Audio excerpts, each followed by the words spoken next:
दोस्तों नमस्कार। 120 तक हम लोगों ने क्वेश्चन कर लिया है। 121 नंबर क्वेश्चन पे चलते हैं। बहुत ही इजी क्वेश्चन है। Which of the following represents a major structural reform in teacher education under NEP 2020। बहुत बड़ा रिफॉर्म है, स्ट्रक्चरल रिफॉर्म है। स्ट्रक्चरल मतलब आप जाकर के अंदर जब घुसोगे तो पूरा का पूरा स्ट्रक्चर आपको बदलता हुआ दिखाई देगा। जी हाँ, मल्टी डिसिप्लिनरी यूनिवर्सिटीज बनाई जाएंगी। किसकी मदद से? Integration of all TEIs teacher education institutes. याद रखिएगा, अगर आपको इसका फुल फॉर्म पता होता है तो ये क्वेश्चन आपके लिए इजी हो जाता, लेकिन अभी इजी हो गया है तो मैं आपको ये समझाना चाहता हूँ। क्योंकि एक टीचर बच्चे को पढ़ाता है, वो भविष्य को पढ़ाता है, इसीलिए उसको भी एजुकेशन समय समय पे मिलती रहनी चाहिए। मैंने आपको बताया था एजुकेशन एक निरंतर प्रयास है, लगातार चलने वाली प्रक्रिया है। तो टीचर के लिए भी एजुकेशन इंस्टीट्यूट्स बनाए जाएंगे मल्टी डिसिप्लिनरी यूनिवर्सिटीज़ के रूप में।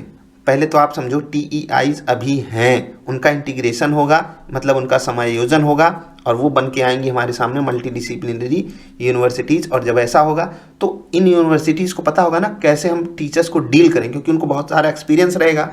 और जब एक टीचर अच्छे से एक्सपीरियंस लेकर के आगे जाएगा तो बच्चों को भी सही तरीके से शिक्षा दे पाएगा।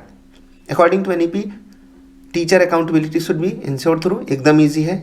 अकाउंटेबिलिटी कैसे होगी? एकदम ट्रांसपेरेंट अप्रेजल सिस्टम रहे, linked with performance and feedback. ये तो आसान क्वेश्चन था। आगे बढ़ते हैं। पहला क्वेश्चन मतलब 121 नंबर क्वेश्चन इंपॉर्टेंट है, उसको याद रखिएगा। NEP 2020 define the teacher as. Teacher क्या है? टीचर एक फैसिलिटेटर है, और ये आपको बहुत सारे साइंटिस्ट भी मतलब कहते हुए दिखेंगे, और को लर्नर भी है। मैंने अभी इसी पे बात की कि जो टीचर होता है उसको भी सीखते रहना होता है कि आगे वो जिससे और अच्छे तरीके से बच्चों को डील कर सके। आई होप आप समझ पा रहे होगे मैं क्या कह रहा हूँ। NEP 2020 mandates that teacher education be rooted इन।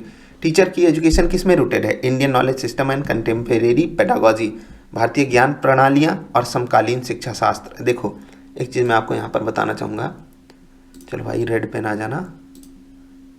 जैसे हम लोग बढ़ावा दे रहे हैं ना कौन सी लैंग्वेज को, आप देखो अभी जो लैंग्वेज चल रही है वो रीजनल लैंग्वेज की बात हो रही है। रीजनल लैंग्वेज का मतलब आप भी समझते होगे कि जो भाषा में बच्चा बोलता है अगर उसमें उसको सिखाया जाए तो उसको मज़ा आ जाएगा। और वही चीज़ अगर हम अपनी भाषा पे गर्व नहीं करेंगे, अपनी भाषा में चीज़ों को नहीं समझेंगे, कंटेम्प्रेरी पेडागोजी पे फोकस नहीं करेंगे, तो हम बहुत पीछे रह जाएंगे, जैसा कि हम पिछले 60-70 सालों में रह गए हैं। अभी हमको बहुत तगड़े सुधार की ज़रूरत है। इसीलिए जो इंडियन नॉलेज सिस्टम है उस पर हमारा कोर फोकस है, और कंटेम्प्रेरी पेडागोजी पे भी एक्सप्लेनेशन आप हिंदी इंग्लिश दोनों में पढ़ सकते हो। What is the ultimate goal of teacher education reforms under NEP 2020। इतना रिफॉर्म हम कर क्यों रहे हैं टीचर्स के ऊपर, या ओवरऑल जो रिफॉर्म हो रहा है इसका फ़ायदा क्या होगा? हम फ़ायदा इस तरीके से लेंगे कि to produce globally competent ethical and reflective teachers.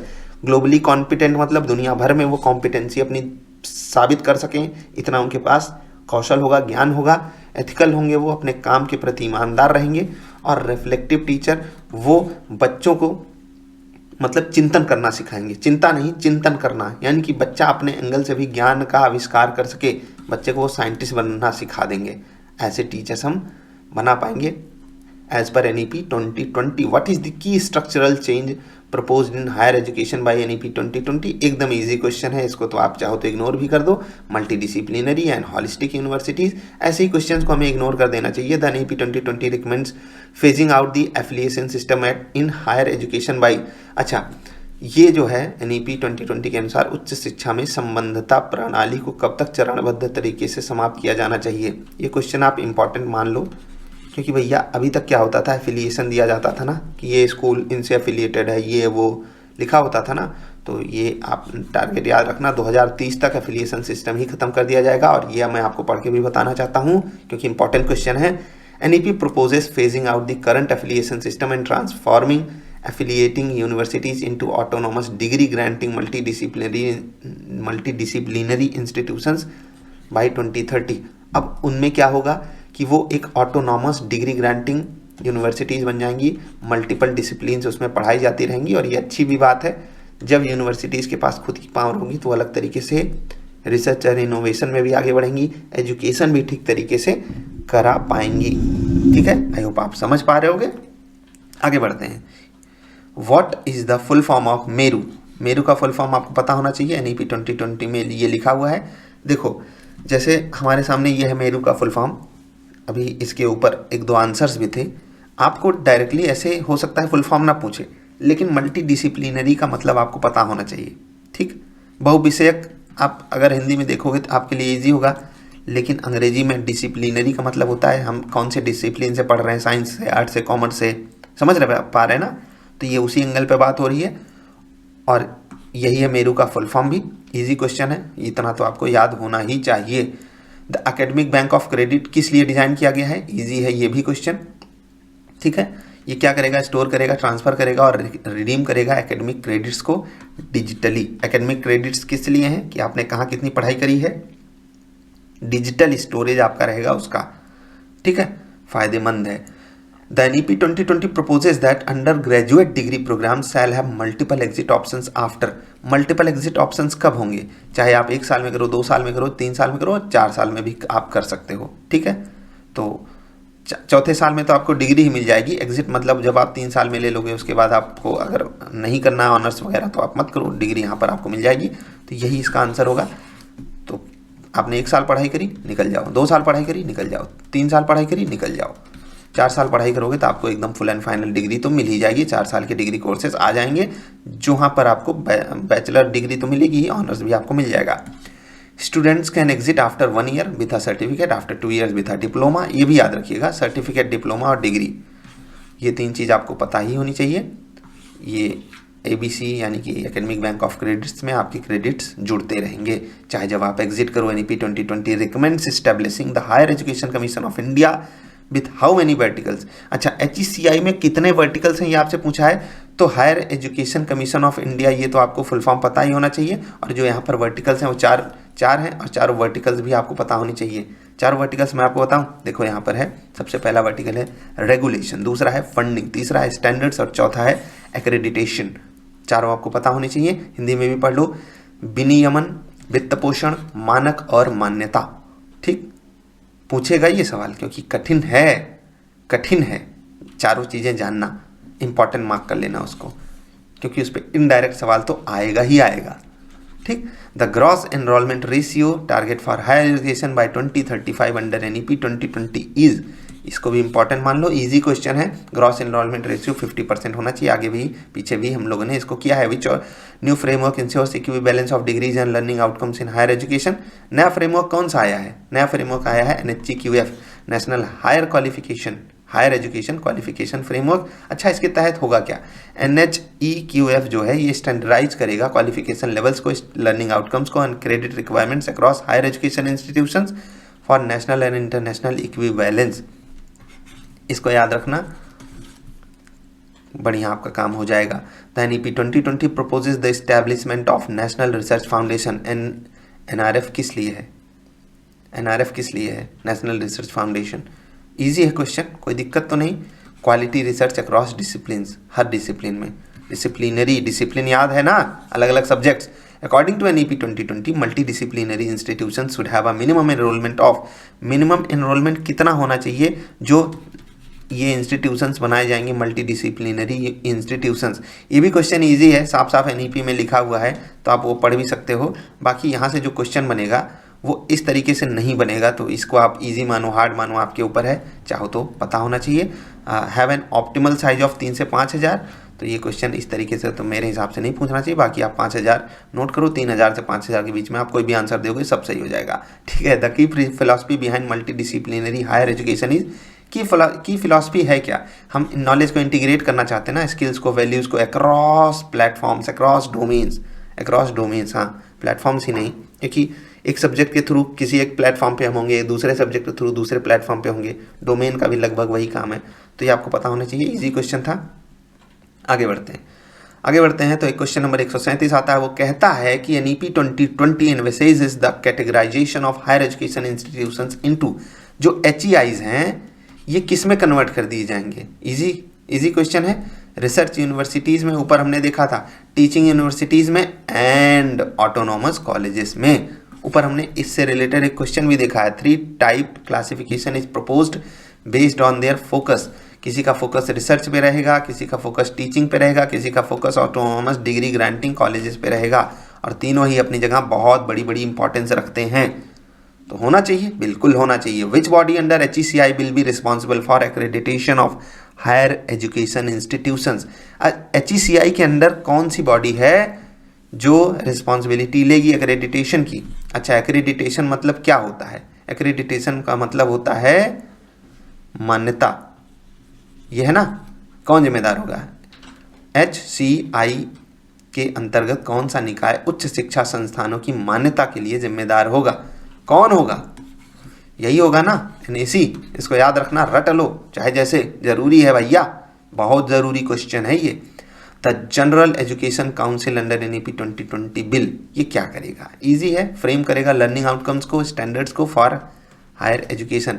GEC जैसा नाम वैसा काम।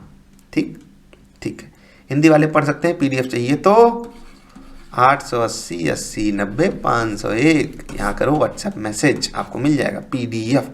The primary goal of the national higher education qualification framework is, NHGQF क्या करेगा? हमने पीछे ही देखा भाई, बार बार मत पूछो। Establish a uniform grading and degree standards across HEIs। Uniform grading and degree standards, grading and degree standards, ऐसे याद कर लो। खैर, अलग अलग क्वेश्चन में हमें अलग अलग पर्सपेक्टिव भी देखने को मिल जाता है।